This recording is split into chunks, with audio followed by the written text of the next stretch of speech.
వైఎస్ఆర్ కడప జిల్లా Badvel reporter C Venkata Subbaiah. YSR Kadapa జిల్లా బద్వేల్ నియోజకవర్గం అట్లూరు క్రాస్ రోడ్ వద్ద ఆక్రమణలపై రైతుల పోరాటం, రచ్చకెక్కిన భూ వివాదాలు. అట్లూరు క్రాస్ రోడ్ సమీపంలో ప్రభుత్వ భూమి భారీగా ఆక్రమణకు గురి కావడంతో రైతులు, ప్రజలు దారి లేక ఇక్కట్లు పడుతున్నారు. తాజాగా శుక్రవారం రెవెన్యూ అధికారుల సంప్రదించి రోడ్డు నిర్మాణానికి సిద్ధపడిన స్థానికులకు ఒక వర్గం నేతలు అడ్డుకోవడానికి ప్రయత్నించడంతో ఘర్షణ వాతావరణం ఏర్పడింది.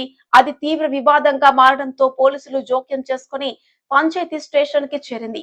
గత కొద్ది నెలలుగా ఆ ప్రాంతమంతా ఆక్రమణకు గురైంది అని స్థానికులు గగ్గోలు పెడుతున్నా నిమ్మకు నీరెత్తున్నట్లుగా వ్యవహరిస్తున్న రెవెన్యూ అధికారుల వలనే ఈ సమస్యలు ప్రబలుతున్నాయని ప్రజలు వాపోతున్నారు.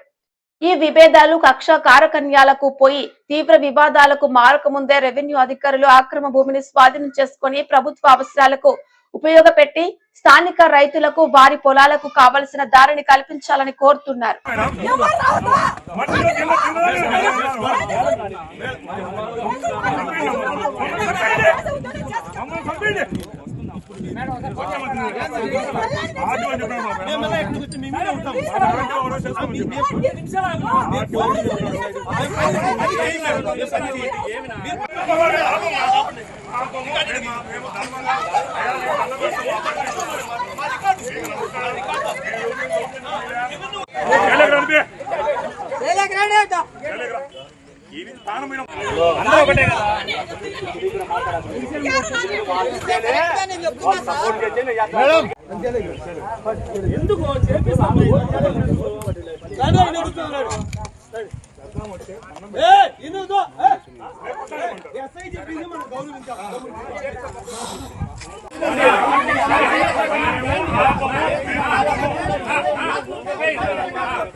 అంతా అక్రమాలే.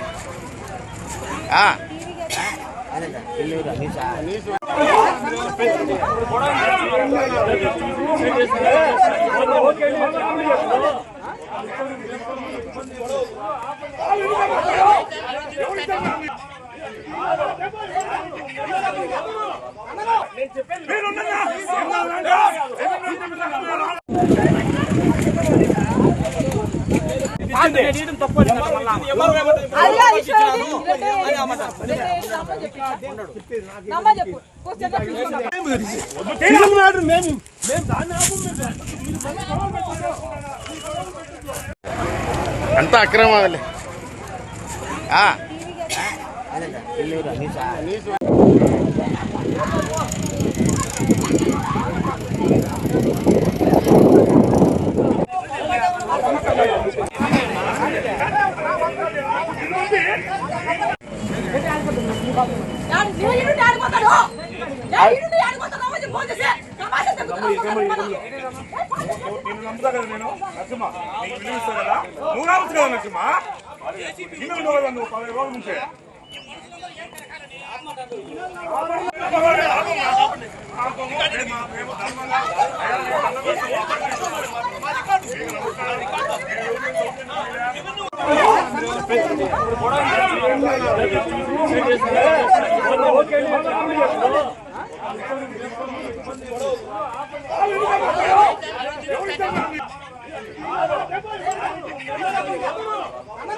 ఎందుకు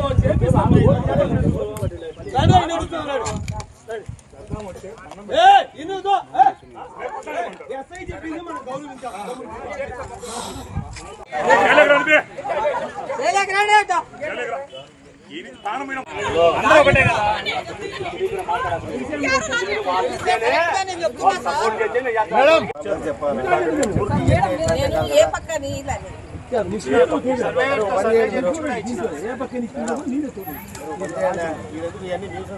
దారి కావాలనుకున్నప్పుడు ఏ పక్క ఇచ్చారు మీకు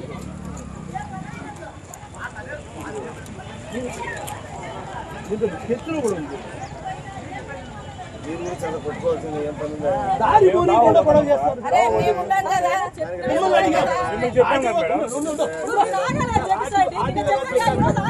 నడుస్తున్నారని తెలిసింది. దారి ఉంది. ఈ రెడ్డయ్య అతను బిల్డింగ్ కట్టుకోవడానికి ఇక్కడ రాళ్ళు కంకర అన్ని వేసినాడు అడ్డము. వాళ్ళు మేము మా చేలకు పోయడానికి అడ్డం అని చెప్పి దారి చేసుకోవడానికి వచ్చినారు. ఈరోజు ఇది ఇరు వర్గాల వారు కొట్లాడుకుంటున్నారు. మేము వచ్చినాము, మాట్లాడి ఇరు వర్గాలతో మాట్లాడి సమస్య సెటిల్ చేస్తాం.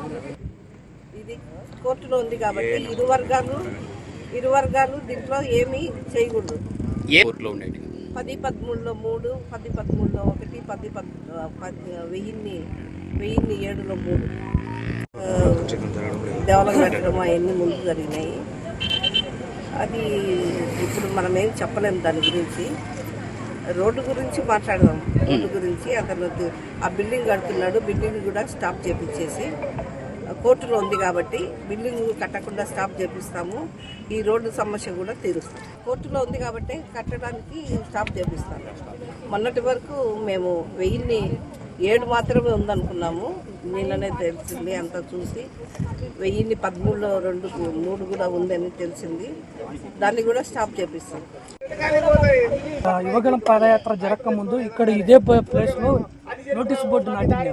మళ్ళీ యువగలం పాదయాత్ర అయిపోయిన తర్వాత నోటీస్ బోర్డు ఎక్కడికి పోయింది? నోటీస్ బోర్డు ఎవరో తీసేస్తున్నారు. అప్పుడు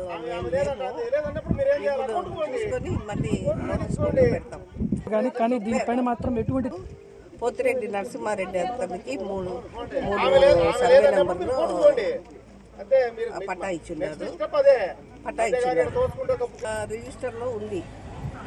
మా అసైన్మెంట్ టీకెట్ రిజిస్టర్లో ఉంది. ఉన్నప్పుడు మేము ఫేక్ అని చెప్పలేము కదా మేడం. ఇదే విషయాన్ని మీ అది ఫేక్ అని అంటున్నారు. అది కూడా ఎంక్వైరీ చేసి చూస్తాం. కోడూరులో కూడా కార్యక్రమం జరిగేటప్పుడు మేమే వచ్చాం. దీని గురించి ఇవ్వండి మేడం అంటే మీరు నెక్స్ట్ వారం ఇస్తామన్నారు. ఇప్పటికీ 4 వారాలు.